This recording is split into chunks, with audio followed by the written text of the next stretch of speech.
कुछ और दो चार पॉइंट्स थे like structure of penis. Structure of penis को मैंने आपको पहले भी समझा दिया था जब मैंने कंप्लीट मेल यूरोजेनाइटल ट्रैक्ट का एक डायग्राम बना के एक्सप्लेन किया था। और बहुत ज़्यादा इंपॉर्टेंट या कोनो इंपॉर्टेंट है ही नहीं स्ट्रक्चर, क्योंकि इस पे से क्वेश्चनिंग नहीं है। थोड़ा बहुत हम स्ट्रक्चर ऑफ पेनिस इसलिए जान लेते हैं ताकि हमें मेल रिप्रोडक्टिव सिस्टम की फिजियोलॉजी समझने में आसानी हो। लेकिन थोड़ी कुछ बातें हैं और आप जान सकते हैं यहाँ पर कि एक तो मैंने आपको पहले भी ये बात समझाई थी कि पेनिस जो है इरेक्टाइल स्पॉन्जी टिश्यू से कंपोज्ड होता है, that is complex modified tissue, जो कि स्मूथ मसल और ब्लड वेसल से मॉडिफाइड होती है, जिसके अंदर छोटे छोटे टाइनी ब्लड साइनोसॉइड्स बन जाते हैं, जिनके अंदर ब्लड फिल्डअप होने की वजह से पेनिस का एनलार्जमेंट यानी इरेक्शन होता है। तो ये जो erectile spongy tissue of penis है 3 सिलेंड्रिकल मासेस के अंदर डिवाइडेड होता है, जिसमें से 2 होते हैं कॉर्पोरा कैवर्नोसा, जिनकी पेनिस में पोजीशन होती है डोर्सोलैटरल, और एक होता है मिड वेंट्रल कॉर्पस स्पॉन्जियोसम, और उसी कॉर्पस स्पॉन्जियोसम में से यूरेथ्रा ट्रेवल करती है। तो ऐसा करके टोटल 3 सिलेंड्रिकल मासेस जो कि इरेक्टाइल स्पॉन्जी टिश्यू से बने हुए हैं, उनसे पेनिस कंपोज्ड होता है। 2 डोर्सोलैटरल कॉर्पोरा कैवर्नोसा और 1 मिड वेंट्रल कॉर्पस स्पॉन्जियोसम। तो यूरेथ्रा किसमें से ट्रेवल करेगी? कॉर्पस स्पॉन्जियोसम में से, और वही कॉर्पस स्पॉन्जियोसम पेनिस के टर्मिनल पार्ट पर जाकर एक कोनिकल एक्सपेंडेड पार्ट बनाता है, जिसे हम बोलते हैं ग्लैंस पेनिस। तो ग्लैंस पेनिस किसका टर्मिनल एक्सपेंशन है? कौन से सिलेंड्रिकल मासेस का? तो वो है कॉर्पस स्पॉन्जियोसम। तो देखो कॉर्पस स्पॉन्जियोसम में से यूरेथ्रा ट्रेवल कर रही है, तो आगे जाकर भी उसी के terminal expanded part glans penis में से ये यूरेथ्रा ट्रेवल करती हुई टिप ऑफ ग्लैंस पेनिस पे जाकर यूरेथ्रल मिएटस के थ्रू यानी ओपनिंग के थ्रू ओपन होती है।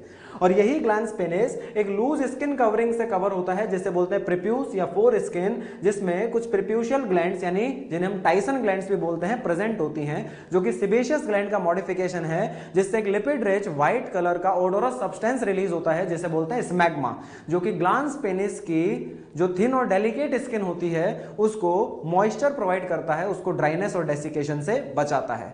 और अगर इसी प्रिप्यूस या फोर स्किन को सर्जिकली रिमूव कर दिया जाए तो इसे बोलते हैं सर्कमसीजन। इस सर्जरी का नाम क्या होता है? सर्कमसीजन। तो ये 2-4 पॉइंट आप जो है पेनिस के स्ट्रक्चर से रिलेटेड जान सकते हैं। एक बात और है कि पेनिस की जो रूट होती है, जो बॉडी वॉल के अंदर अटैच होती है, वहां पर कुछ मसल्स प्रेजेंट होती हैं जिन्हें बोलते हैं क्रूरा मसल्स। जो क्रूरा मसल्स होती हैं वो ड्यूरिंग नॉर्मल कंडीशन कॉन्ट्रैक्टेड होती हैं। तो at the time of erection क्या होता है, जो parasympathetic pathway of erection activate होता है, तो उस दौरान क्रूरा मसल क्या हो जाती है? रिलैक्स, और उनके रिलैक्स होने से पेनिस की आर्टरी पर जो कंप्रेशन होता है वो रिलीव हो जाता है, और साथ ही साथ पेनिस की आर्टरीज में इटसेल्फ क्या हो जाता है? Vaso dilation. तो इसका मतलब पेनिस की ब्लड सप्लाई बढ़ जाती है, जिसकी वजह से इरेक्टाइल स्पॉन्जी टिश्यू के जो टाइनी ब्लड साइनोसॉइड्स हैं उनमें ब्लड फिल्ड अप होने की वजह से पेनिस क्या हो जाता है? एनलार्ज। तो ये भी क्वेश्चन बनता है कि पेनिस के रूट में कौन सी मसल्स होती है? क्रूरा मसल्स, और at the time of erection वो क्रूरा मसल्स क्या हो जाती है? रिलैक्स। बाकी नॉर्मल कंडीशन में वो मसल्स क्या रहती हैं? कॉन्ट्रैक्टेड। तो इतना सा ध्यान रख सकते हैं। थोड़ी सी बात आती है ब्रेस्ट फीडिंग के रिगार्डिंग कि भाई ब्रेस्ट फीडिंग में जो ब्रेस्ट मिल्क लेट डाउन होता है, इजेक्ट होता है, उसमें भी स्पेशली एक टर्म आती है कोलेस्ट्रम। जो इनिशियल फ्यू डेज का जो थिक मिल्क होता है उसे हम बोलते हैं कोलेस्ट्रम। तो जो ब्रेस्ट मिल्क होता है उसके अंदर एक एंटीबॉडी सिक्रीट होती है जिसे बोलते हैं सिक्रीटरी एंटीबॉडी, जिसका नाम होता है IgA। ये IG एंटीबॉडी कोलेस्ट्रम के अंदर भी आएगी, लेकिन कोलेस्ट्रम क्या है? थिक मिल्क है, इनिशियल फ्यू डेज का थिक मिल्क। तो कोलेस्ट्रम के अंदर इस IgA एंटीबॉडी की कॉन्सेंट्रेशन बहुत ज्यादा होती है। तो ये जो IgA एंटीबॉडी कोलेस्ट्रम में आती है, ये IgA एंटीबॉडी बच्चे को पैसिव इम्यूनिटी प्रोवाइड करती है, यानी बच्चे को कई तरह की बीमारियों से ये प्रोटेक्ट करती है। तो एक ये भी चीज हम जान सकते हैं कि जो ब्रेस्ट मिल्क होता है उसमें IgA होती है, IgA एक एंटीबॉडी का टाइप होता है, और साथ ही साथ जो इनिशियल फ्यू डेज का जो थिक मिल्क होता है उसे कोलेस्ट्रम बोलते हैं। तो डेफिनेटली उस मिल्क के अंदर IgA की कॉन्सेंट्रेशन क्या होगी? बहुत ज्यादा होगी, जो कि बच्चे को इनिशियल फ्यू डेज के लिए बहुत तरह की बीमारियों से प्रोटेक्शन प्रोवाइड करेगी, जिसे हम बोलते हैं पैसिव इम्यूनिटी। तो ये कुछ बातें हम जान सकते हैं। ब्रेस्ट फीडिंग चलती है आइडियली 6 मंथ तक, और ब्रेस्ट फीडिंग के दौरान मैंने आपको एग्जांपल भी दिया था कि breast feeding is an example of positive feedback. तो ये पॉजिटिव फीडबैक कहां से इनिशिएट होता है? निपल की सकलिंग से। जैसे जैसे बच्चा निपल की सकलिंग करेगा वैसे वैसे सेंसरी इनपुट कहां जाएगा? हाइपोथैलेमस पे, जिससे एक तो हाइपोथैलेमस पोस्टीरियर पिट्यूटरी से ऑक्सीटोसिन रिलीज करवाएगा जो कि मिल्क को इजेक्ट करने में मदद करेगा, और साथ ही साथ हाइपोथैलेमस से पीआईएच का सिक्रीशन डिक्रीज हो जाएगा, यानी प्रोलैक्टिन इनहिबिटरी हार्मोन का सिक्रीशन डिक्रीज हो जाएगा, जिसकी वजह से एंटीरियर पिट्यूटरी से प्रोलैक्टिन का सिक्रीशन भी बढ़ जाएगा, जो कि फिर से मिल्क बनाने का, सिक्रीशन कराने का काम करेगा। तो इसका मतलब जब जब बच्चा ब्रेस्ट फीडिंग करेगा, निपल की सकलिंग होगी, पॉजिटिव फीडबैक आएगा, ऑक्सीटोसिन का सिक्रीशन भी बढ़ेगा और प्रोलैक्टिन का भी। ऑक्सीटोसिन जो ऑलरेडी मिल्क बना हुआ है उसको इजेक्ट करवा देगा और प्रोलैक्टिन फिर से वहां पर नया मिल्क बनवाना शुरू कर देगा। तो that is all about breast feeding. थोड़ी सी जानकारी ले लेते हैं ट्विंस की। जनरली इसके लिए हम वर्ड यूज करते हैं मल्टीपल प्रेगनेंसी। अगर एक ही बार में एक फीमेल में एक से ज्यादा फीटस का डेवलपमेंट हो रहा है तो that is known as multiple pregnancy. अब वो ट्विन भी हो सकती है, ट्रिपलेट भी हो सकती है, क्वाड्रुप्लेट, पेंटाप्लेट, हेक्साप्लेट, हेप्टाप्लेट, ऑक्टाप्लेट, कुछ भी हो सकती है, लेकिन मोस्ट कॉमनली मल्टीपल प्रेगनेंसीज में जो पॉसिबिलिटी होती है वो ट्विंस की होती है। तो जनरली हम ट्विंस के नाम से ही जानते हैं इसको। दो तरह के ट्विंस यहां पर मैं आपको बताऊंगा, एक तो होते हैं मोनोजाइगोटिक ट्विंस और होते हैं डाइजाइगोटिक ट्विंस। मोनोजाइगोटिक ट्विन का बेसिस क्या है? देखिए मैंने आपको बताया था कि जब जाइगोट बनता है तो जाइगोट के अंदर क्लीवेज डिवीजन स्टार्ट होते हैं। अर्ली एम्ब्रियोनिक डिवीजन को हमने क्या बोला था? Cleavage division. तो अब इन क्लीवेज के बेसिस पर ये दो तरीके से यहां पर डेवलपमेंट हो सकता है। एक तो हो सकता है डिटर्मिनेट क्लीवेज। डिटर्मिनेट क्लीवेज का मतलब यह है कि अगर अर्ली एम्ब्रियोनिक लाइफ में जाइगोट में क्लीवेज हुए और इन अर्ली क्लीवेज से बनने वाले ब्लास्टोमियर्स का अगर फेट अर्ली एम्ब्रियोनिक लाइफ में ही डिसाइड हो गया कि इस ब्लास्टोमियर से ये वाला एम्ब्रियो ये वाला पार्ट बॉडी का एम्ब्रियो में बनेगा, इस वाले ब्लास्टोमियर से ये वाला ऑर्गन बनेगा, इस ब्लास्टोमियर से हार्ट बनेगा, इससे किडनी बनेगी, इससे लंग्स बनेगा। मींस अगर इस अर्ली एम्ब्रियोनिक लाइफ में ही इस ब्लास्टोमियर्स का फेट डिसाइड हो गया है तो इसे कहते हैं डिटर्मिनेट क्लीवेज, जो कि कुछ lower non chordates like Annelida, Mollusca, Nematoda ऐसे ऑर्गेनिजम्स में देखने को मिलता है। लेकिन अब हम आते हैं किस पर? हायर एनिमल्स में। हम ह्यूमन की बात कर रहे हैं, ह्यूमन कॉर्डेट है, कॉर्डेट में भी मैमल है, तो अगर हम उसकी बात कर रहे हैं तो यहाँ पर इनडिटर्मिनेट क्लीवेज होता है। इनडिटर्मिनेट क्लीवेज का मतलब क्या होगा यहाँ पर कि अगर इस अर्ली एम्ब्रियोनिक लाइफ में जाइगोट में क्लीवेज हुआ और ये ब्लास्टोमियर बने, फिलहाल अभी इन अर्ली ब्लास्टोमियर्स का फेट डिसाइडेड नहीं है और साथ ही साथ हर ब्लास्टोमियर अपने आप में एक टोटीपोटेंट स्टेम सेल है। टोटीपोटेंट स्टेम सेल का मतलब होता है कि ऐसी सेल जो डिवाइड होकर, डिफरेंशिएट होकर किसी भी तरह की सेल में कन्वर्ट हो सकती है। तो फिलहाल ये किसकी बात कर रहे हैं हम? ह्यूमन की। ह्यूमन के अंदर कैसा क्लीवेज हो रहा है? Indeterminate cleavage. और इनडिटर्मिनेट क्लीवेज में अर्ली एम्ब्रियोनिक लाइफ में जो ब्लास्टोमियर बने हैं, ये ब्लास्टोमियर का एक तो फेट डिसाइडेड नहीं है कि ये क्या बनाएंगे आगे चलकर, दूसरा अभी फिलहाल हर ब्लास्टोमियर अपने आप में क्या है? एक टोटीपोटेंट स्टेम सेल। तो अगर सपोज ऐसे स्टेज में ही अगर इस एम्ब्रियो के किसी सेल्यूलर एक्सीडेंट की वजह से दो टुकड़े हो जाएं, इस एम्ब्रियो के कितने टुकड़े हो गए? दो। तो अब क्या होगा? ये दोनों जो एम्ब्रियो हैं, ये टुकड़ा और ये टुकड़ा, क्या ये डिजनरेट हो जाएंगे? नहीं होंगे, क्योंकि फिलहाल दोनों एम्ब्रियो की सेल्स में जो ब्लास्टोमियर हैं वो कैसी सेल्स हैं? टोटीपोटेंट सेल्स हैं। इसका मतलब अगर इस स्टेज पे ये दोनों टुकड़े ऑफ एम्ब्रियो अगर यूट्रस के अंदर पहुंच जाएंगे तो ये पूरी तरीके से डेवलप हो जाएंगे दो अलग अलग इंडिविजुअल ऑर्गेनिजम्स में। तो ऐसे में क्या होगा? दो अलग अलग क्या बन गए हैं? यहाँ पर बॉडी बन गए हैं, लेकिन वो क्या है? आइडेंटिकल, क्योंकि इनका जाइगोट सेम था, इनका जीनोटाइप सेम है। तो क्या होगा? ऐसे जो ट्विंस बनेंगे इनको क्या बोलेंगे? मोनोजाइगोटिक ट्विंस या आइडेंटिकल ट्विंस। चलिए, आपने देखे भी होंगे ऐसे ट्विंस। जनरली इनका जीनोटाइप 100% सिमिलर होता है, फिनोटाइप भी इनका ऑलमोस्ट 100% सिमिलर होता है, यानी ये काफी ज्यादा एक दूसरे से सिमिलर नजर आते हैं। कंफ्यूजन भी हो जाता है इनको देखकर, हमें पहचानने में भी दिक्कत होती है। तो ऐसे ट्विंस कौन से ट्विंस होते हैं? मोनोजाइगोटिक ट्विंस या आइडेंटिकल ट्विंस, जो एक ही जाइगोट से डेवलप हुए हैं। जब उस एक जाइगोट से एम्ब्रियोनिक डेवलपमेंट स्टार्ट हुआ तो अर्ली एम्ब्रियोनिक लाइफ में ड्यूरिंग क्लीवेज डिवीजन, कैसा क्लीवेज था? Indeterminate cleavage. तो उसी दौरान उस एम्ब्रियो के क्या हो गए? दो टुकड़े हो गए। तो दोनों एम्ब्रियो के जो टुकड़े हुए उनकी सेल्स कैसी थी? वो टोटीपोटेंट स्टेम सेल थी। तो दोनों एम्ब्रियो के टुकड़े फुल्ली डेवलप्ड होकर दो अलग अलग क्या बना देंगे? इंडिविजुअल्स। तो ऐसे इंडिविजुअल्स क्या कहलाएंगे? मोनोजाइगोटिक या आइडेंटिकल ट्विंस। तो क्वेश्चन बनता है, how many sperms and ovum are required for formation of monozygotic twin? तो 1 ओवम 1 स्पर्म, ये है आइडेंटिकल ट्विन। लेकिन हमने कुछ ऐसे भी ट्विन अपनी लाइफ में देखे हैं जो कि सिमिलर नहीं होते हैं, जिनमें काफी वेरिएशन होते हैं। जितने वेरिएशन दो सिबलिंग्स में होते हैं उतने ही वेरिएशन ट्विंस में भी ऐसे में हमें देखने को मिल जाते हैं। तो ऐसे ट्विंस क्या होते हैं? Dizygotic twins.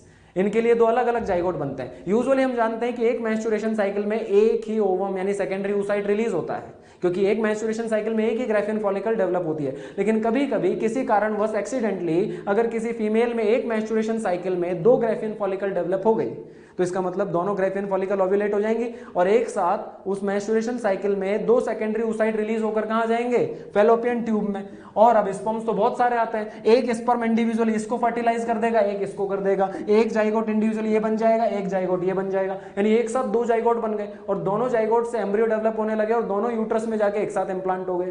तो इसका मतलब क्या हुआ, ये भी तो कहलाएंगे ट्विंस। लेकिन ये ट्विंस का आइडेंटिकल ट्विंस हैं, क्या ये एक ही जाइगोट से डेवलप हुए हैं? नो, ये हैं डाइजाइगोटिक ट्विंस, या आप इनको सिंपली बोल सकते हो नॉन आइडेंटिकल ट्विंस, या इनका एक और नाम होता है फ्रेटर्नल ट्विंस। तो इनमें उतने ही वेरिएशंस होंगे जितने सिबलिंग्स में होते हैं, जितने सिबलिंग्स में होते हैं, बस इनकी बर्थ डेट सेम होती है। जबकि ये जो ट्विंस थे, ये मोनोजाइगोटिक ट्विंस, इनका जीनोटाइप 100% सिमिलर है, ये सिमिलर यानी आइडेंटिकल ट्विंस हैं। और ये क्या है, एक तरीके से आप ये सिबलिंग्स हैं, बस ये वो सिबलिंग्स हैं जो एक ही टाइम पर, भाई सिबलिंग्स क्या होते हैं, सिबलिंग्स होते हैं एक ही पेरेंट्स के अलग अलग गैमीट से बने हुए बच्चे।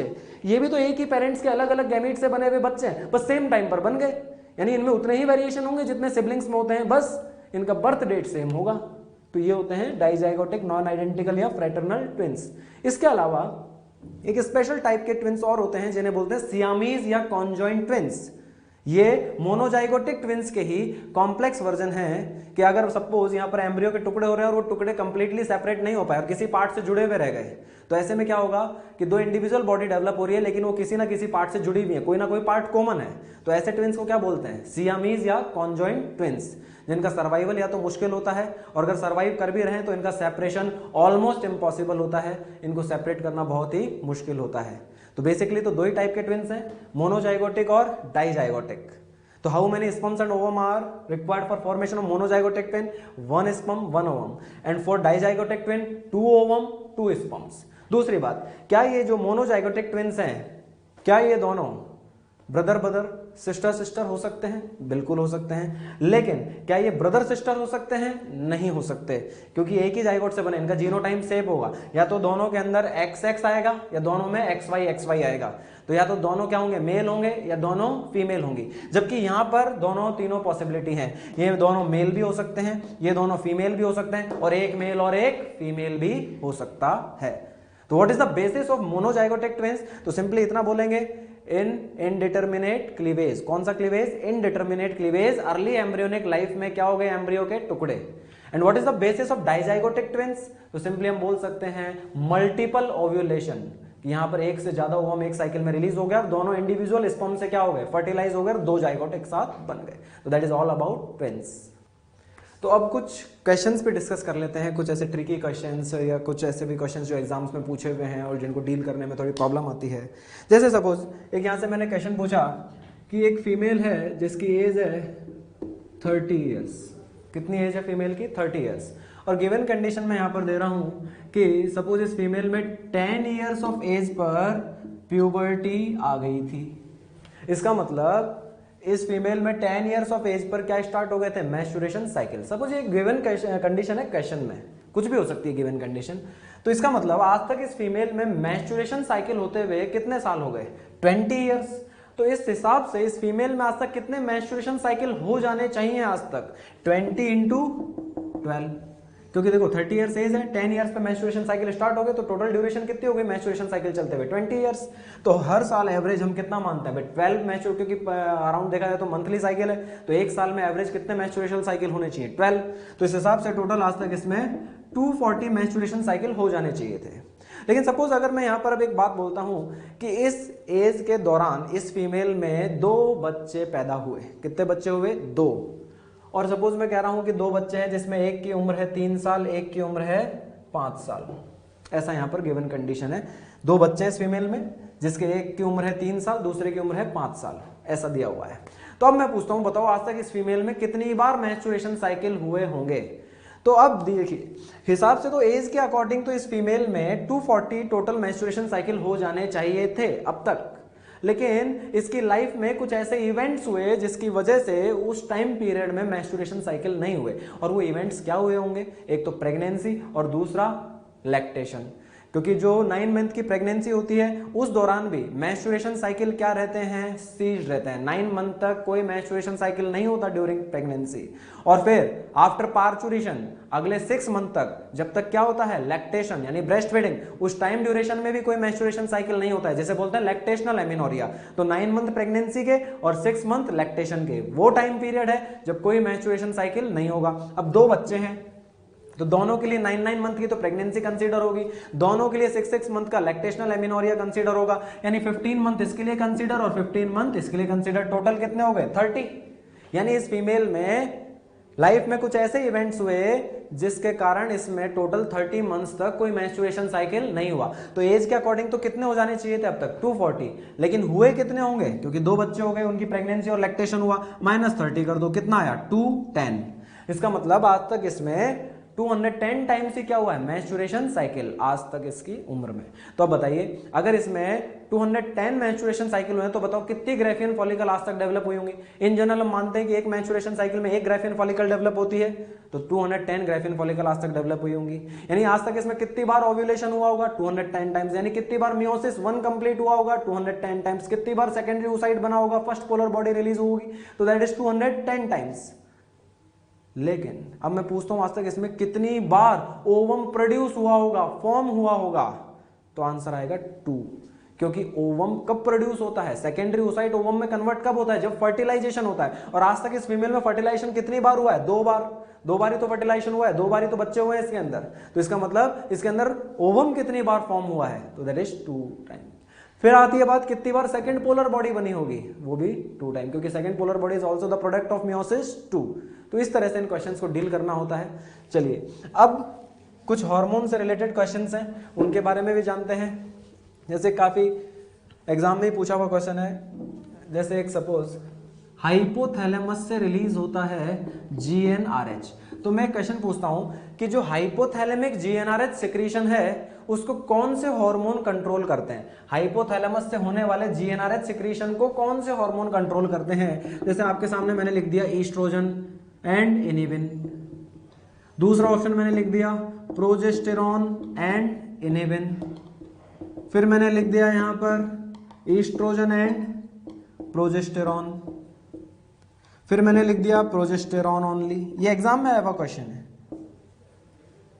तो अब देखिए, मैंने आपको एक बहुत इंपॉर्टेंट बात पहले समझाई थी जब हार्मोनल रेगुलेशन समझाया था कि जो सेक्स हार्मोन होते हैं, चाहे मेल के अंदर टेस्टोस्टेरोन हो, चाहे फीमेल में ईस्ट्रोजन और प्रोजेस्टेरॉन हो, सेक्स हार्मोन्स का जो फीडबैक होता है वो फीडबैक हाइपोथैलेमस और एंटीरियर पिट्यूटरी दोनों जगह इफेक्टिव जाता है। और जो हार्मोन हाइपोथैलेमस पर इफेक्टिवली फीडबैक दे पाएगा वही हाइपोथैलेमस से GnRH के सिक्रीशन को कंट्रोल कर पाएगा। जबकि इनिबिन के लिए मैंने आपको बताया था कि इनिबिन का फीडबैक हाइपोथैलेमस पे नेग्लिजिबल होता है, तो उसका फीडबैक मेनली कहां जाता है, एंटीरियर पिट्यूटरी पे। इसका मतलब हाइपोथैलेमस पे इनिबिन का फीडबैक नेग्लिजिबल है, वो GnRH के सिक्रीशन को कंट्रोल करने में इतना इफेक्टिव नहीं है।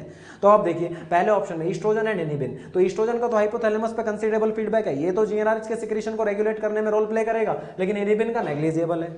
वही यहां पर प्रोजेस्टेरॉन और इनिबिन में से प्रोजेस्टेरॉन का तो है, लेकिन इनिबिन का नेग्लिजिबल है। अब third option oestrogen and progesterone, यहां पर दोनों ही सेक्स हार्मोन है, ये दोनों ही हाइपोथैलेमस पर इफेक्टिवली फीडबैक देंगे। इसका मतलब दोनों ही हाइपोथैलेमस से GnRH के सिक्रीशन को कंट्रोल करने में क्या है, इफेक्टिव है। तो इसलिए इसका बेस्ट आंसर क्या होगा, थर्ड, ईस्ट्रोजन एंड प्रोजेस्टेरॉन। तो इस तरह के क्वेश्चन पूछे जाते हैं। एक बार पार्चुरेशन से रिलेटेड क्वेश्चन पूछा गया है, AIPMT 2015 में ही पूछा गया था, जिसमें पूछा गया था which is incorrect about parturition, जिसके अंदर ऑप्शन कुछ इस तरीके से थे।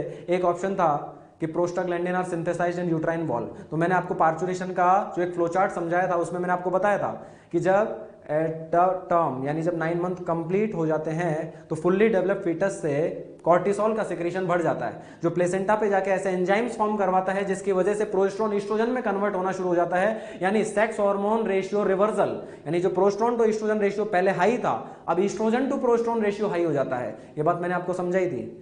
और दूसरी बात, प्रोजेस्टेरॉन फॉल होने की वजह से यूट्राइन वॉल में क्या बन जाते हैं, प्रोस्टाग्लैंडिन। ईस्ट्रोजन के बढ़ने से क्या हो जाता है, मायोमेट्रियम की ऑक्सीटोसिन रिसेप्टर सेंसिटिविटी बढ़ जाती है। तो इस तरह के क्वेश्चन पूछे गए हैं। तो इस क्वेश्चन के अंदर पहला ऑप्शन था कि prostaglandin are synthesised in uterine wall, बिल्कुल सही था। दूसरा oxytocin secretion by posterior pituitary, बिल्कुल सही है क्योंकि ऑक्सीटोसिन पार्चुरेशन में मायोमेट्रियल कॉन्ट्रैक्शन करवाएगा। तीसरा ऑप्शन था सेक्स हार्मोन रेशियो रिवर्सल, यानी oestrogen to progesterone ratio increased, तो ये भी सही है। किसकी वजह से हुआ था ये काम? कॉर्टिसोल की वजह से। चौथा ऑप्शन था prolactin secretion is increased, no, तो ये स्टेटमेंट इनकरेक्ट है। तो आंसर यही गया था कि प्रोलैक्टिन इज इंक्रीज्ड। क्यों? क्योंकि प्रोलैक्टिन का पार्चुरेशन में कोई रोल नहीं है। तो इस तरह के भी कुछ ट्रिकी क्वेश्चंस एग्जाम में कई बार पूछ लिए जाते हैं जिनका हमें ध्यान रखना है। तो बेसिकली ओवरऑल इस चैप्टर का सिनेरियो क्या रहा है? हमने स्टार्टिंग में पढ़ा था एम्ब्रियोनिक डेवलपमेंट, उसके बाद हमने मेल रिप्रोडक्टिव सिस्टम की स्ट्रक्चर डिटेल में जाना कैसे वहां पर स्पर्मेटोजेनेसिस होता है, स्पर्म कैसे मेल बॉडी से बाहर आते हैं, कैसे इजैकुलेट होते हैं, वो स्पर्म कौन कौन सी ग्लैंड के फ्लूइड के साथ मिक्स होते हैं, उन ग्लैंड का कंपोजिशन जो सिक्रीशन का होता है वो क्या क्या होता है, ये सारी चीजें हमने डिटेल में पढ़ी। फिर हमने फीमेल रिप्रोडक्टिव सिस्टम की डिटेल स्ट्रक्चर पढ़ी, उसके अलावा ब्रेस्ट की स्ट्रक्चर पढ़ी, उसके अलावा हमने फीमेल ओवरी की स्ट्रक्चर जानते हुए oogenesis पढ़ा, और फिर हमने उसको फॉलिक्यूलोजेनेसिस और मैस्चुरेशन साइकिल से रिलेट किया कि कैसे हर मंथ फीमेल में मैस्चुरेशन साइकिल के दौरान एक ग्राफियन फॉलिकल डेवलप होकर एक सेकेंडरी oocyte रिलीज करती है।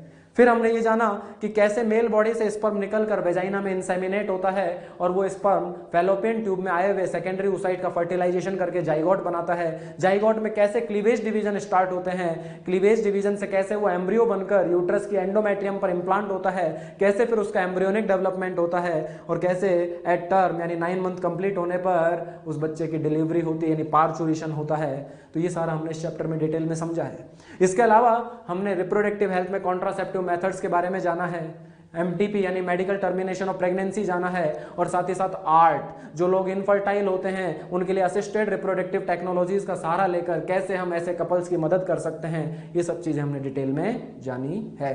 तो आप इसको पढ़ते रहें, रिवाइज करते रहें। Thank you, good luck.